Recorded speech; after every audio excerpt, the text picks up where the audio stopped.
நமஸ்தே காய். இந்த 365 நாள் சேலஞ்சில இன்னைக்கு நாள் பாத்தீங்கன்னா 114. காலையில சீக்கிரமா எழுந்துச்சு சூரியனுக்கு ஒரு வணக்கத்தை போட்டு மாட்டுக்கு ஒரு ஆய் சொல்லிட்டு இன்னைக்கு கொஞ்சம் வேலை அதிகமா இருக்கிறதுனால நான் சீக்கிரமா எழுந்துச்சேன். மாடெல்லாம் இழுத்துட்டு போயிட்டு மேட்ச்ல கட்டிட்டு மாட்டு கட்டினத்துல இருக்கிற சாணி எல்லாத்தையும் அள்ளி போட்டு கூட்டிட்டு அதை அப்படியே அழகா தூக்கிட்டு போய் காட்டுல கொட்டியாச்சு. மாடு கட்டினத்தை சுத்தமா வச்சுக்கிறதா மாட்டுக்கு எந்த நோய் வராது. அந்த வேலையை முடிச்சாச்சு. அடுத்த வேலை பாத்தீங்கன்னா காலையிலே மாட்டுக்கு தண்ணி கட்டுறதுக்கு தீமெல்லாம் போட்டு எடுத்து போய் வச்சாச்சு. பச்சைக்கையோட மேட்ச்ல கட்டின மாட்டுக்கு தட்டெல்லாம் அடுத்து போடணும், அதெல்லாம் அடுத்து போட்டுட்டு அப்படியே ஆட்டுக்கு கொஞ்சம் தட்டையை அடுத்து எடுத்து வந்து ஆட்டுக்கும் போட்டாச்சு. இன்னும் ஒரு வேலை பாக்கி இருக்கு. அந்த ஒரு வேலையை முடிச்சா ஃபுல் ரெஸ்ட் தான். அந்த கடைசி வேலை என்னன்னா பால் பேசி பால் ஊத்துறது. எங்கன்னு பாத்தீங்கன்னா சொசைட்டில. சோ நான் அறக்க பறக்க வந்து பால் பேசிட்டு இருக்கேன். ஏன்னா பால் வண்டி வந்துருச்சு. அதனால மேட்ச்ல கட்டின இடத்துல பால் எல்லாம் பேசி ஊத்திட்டு பால் எடுத்துக்கிட்டு எப்படி பால் எடுத்துட்டு கிரிப்பி கிளம்பிட்டேன் வண்டியில. பாலை ஊத்திட்டு வந்த கையோட அடிக்கிற வெயிலுக்கு மாடெல்லாம் இழப்பாங்கிட்டு இருந்தால தண்ணி கட்டி நெவுல கட்டியாச்சு. மதியானம் ஒரு 2 மணி வாக்குல சரியான காத்து அடிச்சுது. நானும் மழை வரும்னு பார்த்தேன். இங்கிட்டு பார்த்தா கருப்பா இருக்கு, இங்கிட்டு பார்த்தா வெளிச்சமா இருக்கு. சரி ஓகே இன்னைக்காச்சும் மழை வரும்னு நினைச்சேன். ஆனா கடைசியில மழை வரவே இல்லை. ஏமாற்றம் தான் மிஞ்சிச்சு. சரி மதியானம் ஒரு 4 மணி வாக்குல மாட்டெல்லாம் மேட்ச்ல கட்டிட்டு இருக்கிற வேலையெல்லாம் முடிச்சுட்டு ஜிம்மு கிளம்பி வந்துட்டேன். வந்த கையோட ஒர்க் அவுட் எல்லாம் போட ஆரம்பிச்சிட்டேன். ஒரு செட்டு கூட போட்டுட்டேன். பாதியிலே வந்தவர் தான் நம்ம கேலஸ்தனிக்ஸ் ஹரீஷ்.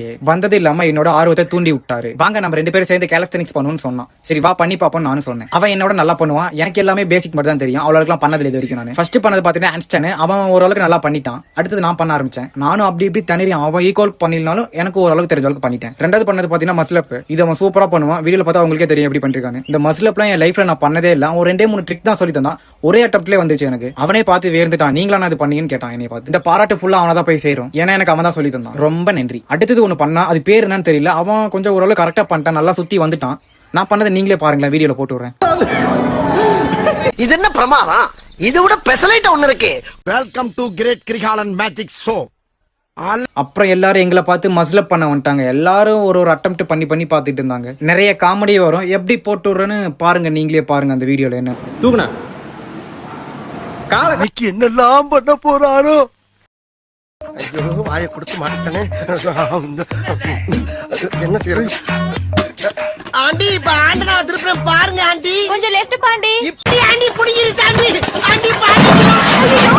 ஆண்டி மசுல பண்ணாரு. என்னன்னா நான் பண்ணிருக்காங்க. இன்னைக்கு டின்னர் பாத்தீங்கன்னா ஜிம்லயே முடிச்சுட்டு போயிட்டோம். ஏன்னா இன்னைக்கு பிரியாணி பண்றாங்க. அப்புறம் இன்னைக்கு ஒரு பொடி எல்லாரும் வாங்க அந்த மாதிரி தான் எல்லாரும் வந்துட்டாங்க. அப்புறம் எல்லாரும் திருப்தியா சாப்பிட்டு முடிச்சாச்சு கைஸ். அடுத்த வீடியோல பார்க்கலாம். Tata bye bye guys. ஒரு டான்ஸ் ஐயோ அத்தை நீங்க பாக்கணுமே.